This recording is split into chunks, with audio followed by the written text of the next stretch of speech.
told me I should fight back. They don't like that. Just know if you rock the boat, you better have a life raft. Woo! What up, everybody in the YTBC? Last week, I was listening to a video that Sean Newton had uploaded where he was basically responding to Barbershp conversations.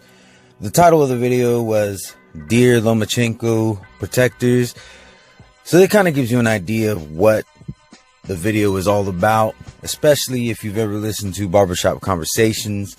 I did make one video about him previously. If you want to check it out, I'll put the link in the description. But I was listening to Sean Newton's video, and if you're familiar with Sean Newton, he a lot of times, for context, will play a clip of whomever he is responding to. To be honest, I don't really listen to a whole lot of his response videos, just because I think you can only expose so much. But from time to time, I check them out just to see if there's anything new on that side of the street. Other than that, I do enjoy Sean Newton's videos. I don't knock him for making the responses. Basically, he can't engage in actual boxing conversation with any of these people. He's blocked on their channels, or they just rule him out as a racist. So he pretty much uses the platform that he has to make his responses, being that he can't comment. But anyways, let me go ahead and get into why I'm making this video. There was a couple things that Barbershp Conversation said in his video that really caught my attention. The first thing that caught my attention is that he said, if you're protecting one white man, you better be protecting 10 black men. First off, let me address the whole protection moniker, the whole protection facade, and it is really just a facade. I've never been a big fan of when people are saying, oh, the fans are protecting so-and-so. Even if it's a fighter that I don't like. I don't particularly care for when people say, so-and-so's being protected. Because number one, these guys are boxers. No offense to Barbershp Conversations, but I'm pretty sure Lomachenko could whoop your ass on any given night. I don't think there's really a whole lot of protection that Lomachenko needs. But let's just go ahead and call it what it is. When channels are saying that somebody's being protected, this is really part of a war. A fake war. Some people have labeled it a race war. Some people, they just consider it a war between the fans of one fighter and another. Whatever you want to call it. Really, these wars, regardless of how you see them, are really all just bullshit. And just being honest, they are 100% bullshit. Because really, what these wars are perception wars. Channels will take something that a fighter says and twist it in any way that they can to give the perception that their fighter is the better fighter than their opponent.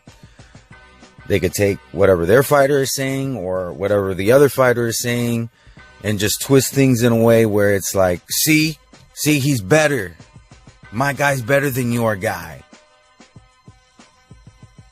And it's all bullshit, because at the end of the day, nothing that you say, nothing that I say, nothing that anybody says is going to matter if the two fighters get in the ring. And if your fighter wins, it had nothing to do with what you said. And if your fighter loses, that just proves that what you say has no bearing in the ring. It just reinforces it. Because guess what? You got two sides. Both of them are doing everything they can to have the public perceive their fighter as the better one. And at the end of the day, it furthers the skill of those fighters. Not at all. Not at all.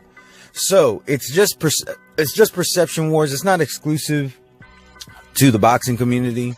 You look at political videos, you see the same thing happening with Democrats and Republicans. You go to a cell phone video, you're going to see people in the comment section at odds because they prefer either Apple or Android. And then you got a small portion of people who are into Windows phones, but we know those are special kind of people. I'm joking, of course, but you see what I'm saying? You know, go watch a video game video on YouTube. There's a big console war between, you know, Sony and Microsoft, and at the end of the day, it's all bullshit. Like, it's all perception wars. You know, they take whatever is convenient to bring up and they talk about those points and those points only. So back to boxing. That's exactly what I see happening with fans in the boxing community. You hang on every little word that both fighters are, you know, in every single interview. And at the end of the day, it doesn't matter what they say. It matters what happens in the ring. But anyways, back to Barbershop Conversations. So the thing that really caught my attention, the first thing was he said that, you know, if you're going to protect a white man, you better be protecting 10 black men. What that tells me is that this guy, whether he meant to expose it or not, has an inferiority complex. Let me explain. So, that statement can actually be taken one of two ways, both yielding an inferiority complex. The first one is that one white man equals 10 black men. Essentially, black men are worth only a tenth of white men. That's one way you could take it. Now, these aren't my words. I'm not the one who said that, you know, if you're protecting one white man, you better be protecting 10 black men. That was Barbershop Conversations who said that. Either way, that is an inferiority complex. The other way you could take it is saying that black men need 10 times the protection that white men need, which still yields in an inferiority complex.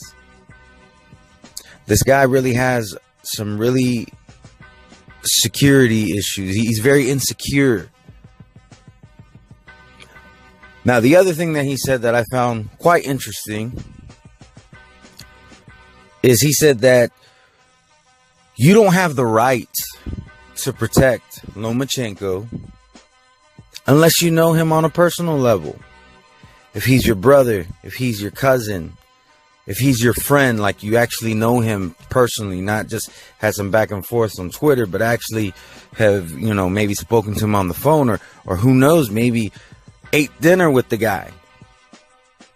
Well, the reason why Barbershop Conversations feels that way is because, for those of you who don't know, he has actually shared a meal with Deontay Wilder.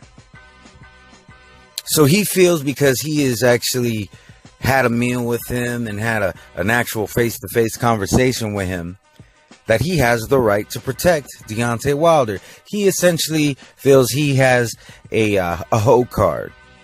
He feels that he could ride Deontay Wilder's dick because he knows him personally, to an extent. So, what I find quite interesting about that statement is that later on in his video, he started saying, why didn't y'all protect Trayvon Martin? Now, I don't know everything about Barbershop Conversations, and to be honest, I don't really care to know. But I do know this much. Barbershop Conversations, if I'm not mistaken, lives in California. Trayvon Martin was actually from my state, Florida. Chances are, Barbershop Conversations did not know Trayvon Martin on a personal level. Chances are, he found out about Trayvon Martin the same way that everybody else did, in the news. But because he didn't know Trayvon Martin on a personal level, why is he trying to protect him? I mean, by his own logic, he doesn't have a right to protect Trayvon Martin. Trayvon Martin wasn't his cousin, wasn't his brother, wasn't his, wasn't his brother-in-law, wasn't nothing to him. Now, I'm not saying that it's wrong to speak out against things that you feel are injustices. I'm not saying that at all. But if you apply the same logic that Barbershop Conversations has about protecting Lomachenko to the situation here between Barbershop Conversations and Trayvon Martin, well, then you find that Barbershop Conversations is really just full of shit. By that logic, Barbershop Conversations should never say anything about the slaves, because he never knew any of the slaves. He never knew any of the slave owners. Therefore, he has no business speaking on the subject by his own logic, not by mine. My logic is this: if you feel something is unjust, speak out. You don't have to know the people personally. So when people like Sean Newton or me or anybody else sees that Lomachenko's not getting a fair shake from certain people, then yeah, we sure as hell have a right to speak out, just like you do. I don't want to live in a world where things go by the logic of Barbershop Conversations. That's for damn sure. And I find it quite funny because it wasn't all that long ago where Barbershop Conversations made a video saying that AJ fans are dumb as rocks.